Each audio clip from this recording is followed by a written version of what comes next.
Слово предоставляется представителю обращающей стороны Салиеву Хусанбаю Кадырджановичу. Пожалуйста, пройдите к трибуне. Уважаемые председательствующие, уважаемые судьи, уважаемые участники судебного заседания, свое выступление я начну с вопроса представителя-ответчика. Да. Нет, вы вопросы потом зададите. Да, хочу пояснить, что, пользуясь Если моментом, вы риторический вопрос хотите задать, то это уважаемые судьи, здесь речь идет, надо определиться, здесь речь идет, никто не говорит, что некоммерческая организация не должен подавать отчет. Некоммерческие организации и так подают отчеты. Есть другие нормативные документы. Вот Валерий Ахмедович указал, налоговый кодекс, там другие, да, уголовные законодательства, финразведка есть, много чего есть. Отчеты и так подаются. Соответственно, сейчас речь идет о дополнительной, обременительной отчетности, которая касается только некоммерческой организации, но других не касается. Вот о чем речь идет. Теперь, когда мы в самом начале свое обращение готовили, нам Конституционный суд отказал. Когда отказывал, в мотивировочной части указали, да, я думаю, что сегодняшнее заседание вокруг этого и будет идти, вот этого понимания. Да, здесь говорится, да, ставится перед Конституционный суд, когда вот в своем отказном говорит, каким именно образом нарушается или ограничивается право каждого на свободу объединения. Вот, каким образом нарушается, говорит, право на свободу объединения. Уважаемый суд. И при этом коллеги судей Конституционного суда, ссылаясь на статью 8, часть 4, говорит, что политические партии, профессиональные союзы и другие общественные объединения обеспечивают прозрачность своей финансовой и хозяйственной деятельности. Вот на это ссылаясь, каким образом нарушаются ваши права, говорит. Я в своем выступлении на два момента постараюсь ответить, на этот и еще о порядке принятия. Об этом тоже мы подавали в дополнительном ходатайстве. Вот на тот тоже постараюсь ответить. Уважаемый суд, прямым образом это относится. Во-первых, я уже отметил, мы и так подаем отчет. Некоммерческие организации и так подают отчет. Это дополнительный отчет. И тем более, обратите внимание, на сайт налогового органа.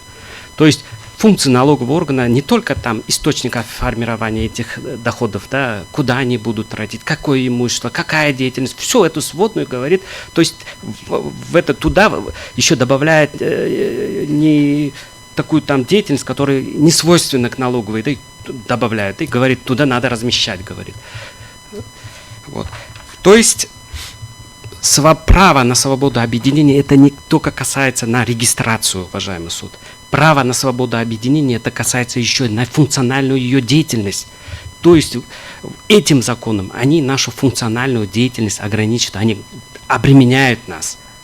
Свобода это та грань, это отношение между государством и лицом. Да? Вот эту свободу, говорит, дополнительно вы должны подать отчет, говорит, дополнительно. Теперь, уважаемый суд, если это не подадим, 14 статья была в прошлый раз, поскольку этот закон был уже нет, утратила силу, оставили без рассмотрения в этой части, но этот закон перекочевала на статью 96, часть 3, не статью 96, я ошибаюсь, вру, уважаемый суд.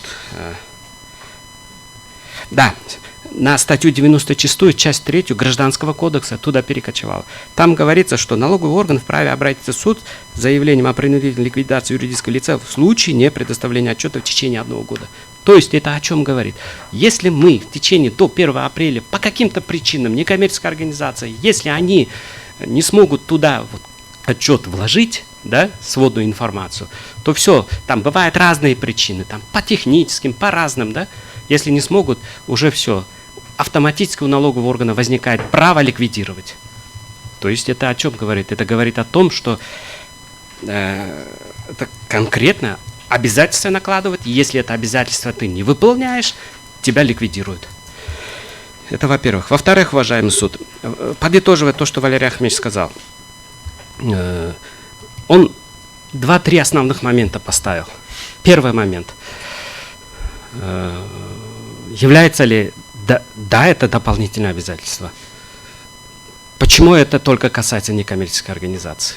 Вот статья 1 закона о некоммерческой организации. Там вы обратите внимание на этот закон. Там говорится, что действие закона не распространяется на политические партии, профсоюзы, религиозные организации и кооперативы.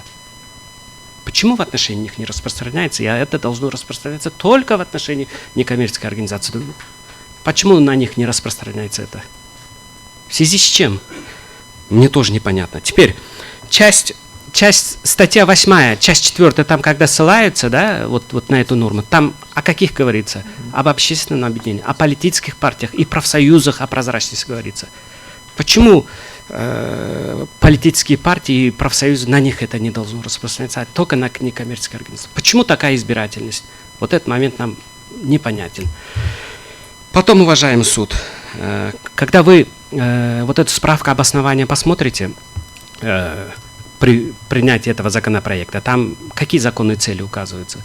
А в Конституции же говорится, что должен, вот статья 23, часть 2 говорится, что право могут быть ограничения в целях. Там 3 цели, законные цели.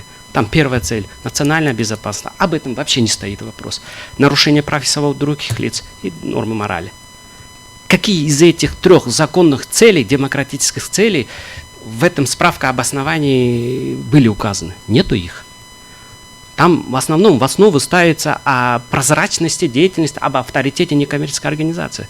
Уважаемый суд, у некоммерческой организации есть свой устав, у некоммерческой организации есть свои эти наблюдательные советы, есть ревизионные комиссии. Они и так вот эти отчеты свои сдают им. В связи с чем государство вот эти дополнительные эти препоны создавая, да, вот эти бюрократические обременения, да, создает и тем самым создает для себя возможность, механизм для ликвидации этой организации. Да. Хотим, не хотим, вот это, именно из этой технической, да, части некоммерческая организация там, волей-неволей может и нарушить этот механизм, да, это положение. Тогда она автоматически закрывается, оказывается, да, по сути этого закона. Считаю, что это прямое вмешательство на свободу, право на свободу объединения. Теперь, уважаемый суд, обращаю ваше внимание, и это очень самый важный момент, говорится, что в статье 23 говорится, что права и свободы человека признаются в качестве абсолютных и высших ценностей. Вот эта 8 статья, часть 4, это не норма прав человека. Это не норма прав человека. А вот эта 36 статья, о которой мы говорим, право на свободу объединения, это права человека. И это права человека, она должна быть высшей ценностью и абсолютной. Здесь говорится, что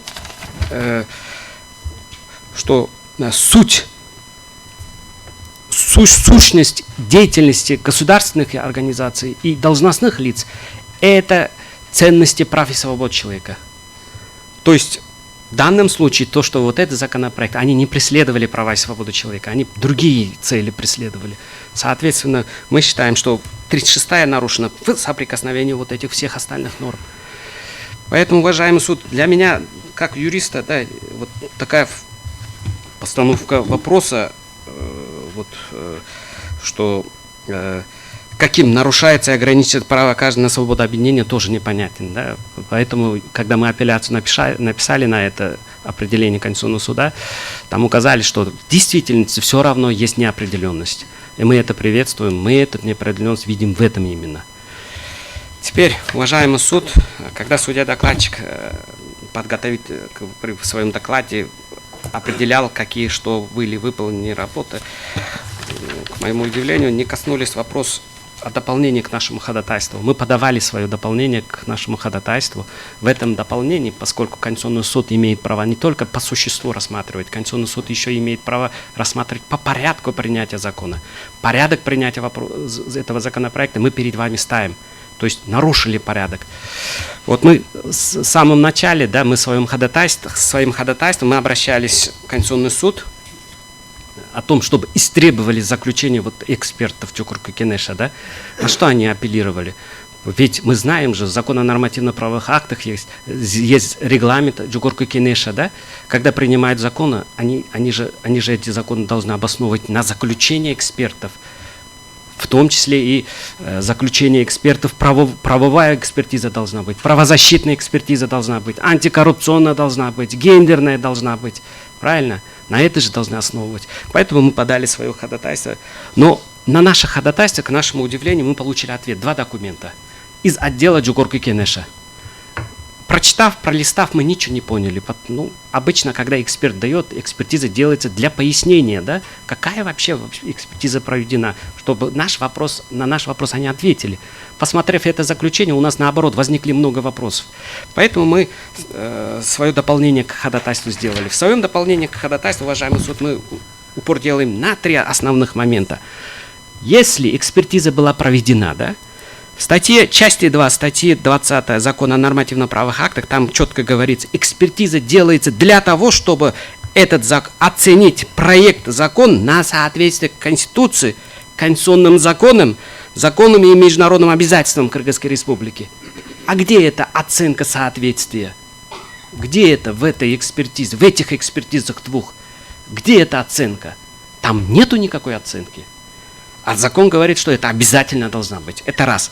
Во-вторых, уважаемый суд, должны привлекаться лица, не принимавшие непосредственно участие в подготовке проекта нормативно-правового акта. То есть Джугорки Кенеш сам принимает закон и сами же проводит экспертизу. Как это понять? Часть 4 статьи 20 Закона о нормативно-правовых актах говорит, что должны быть эксперты вообще со стороны, то есть не заинтересованные. То есть эта норма тоже нарушается. Более того, уважаемый суд, Валерий Ахмедович уже остановился.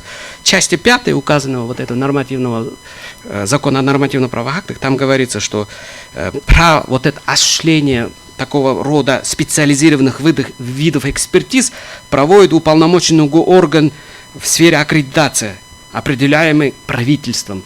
Мы сайт зашли, на сайте есть вот эти лица, которые аккредитацию взяли, да? Вот тот эксперт, который сейчас огласил себя, я посмотрел, в этой аккредитации в списке его нет. Там нету ни одного представителя Джугорки Кенеша. То есть вопрос о компетенции здесь тоже ставится, потому что не я же придумал. Зачем тогда, если не будут вот систематизировать экспертов, там, аккредитировать, там, компетентных лиц не будут подпускать, зачем тогда такое положение, нормативы принимать, если они не будут это все исполнять, да? Вот поэтому, уважаемый суд, мы подняли перед вами вопрос, свое дополнение предъявили вам, чтобы было понятнее, да, поскольку из того отказа я понял, что какое право вот этот вопрос поставлен. Если бы эксперт поставил бы вот эту экспертизу, провел бы соответствие, перепроверил бы, да, вот этого вопроса не было бы, да. Поэтому, уважаемый суд, я надеюсь, что когда вы будете рассматривать вот это наше ходатайство, вы, включая к нему, и еще и наше дополнение будете рассматривать, потому что при подготовительной части с самого начала мы этот вопрос поднимали, и со стороны докладчика определенная работа по истребованию, по подготовке тоже в этой части велась. Вот. В целом, уважаемый судьи, то есть вот эта отчетность, это дополнительная отчетность, и она нас обременяет.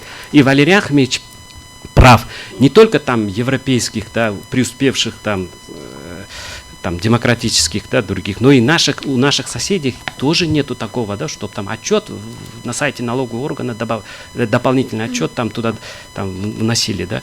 Это обременение, и это нарушение прямое права на свободу свободу объединения, считаем. Вот. Если вопросы будут, я буду рад ответить.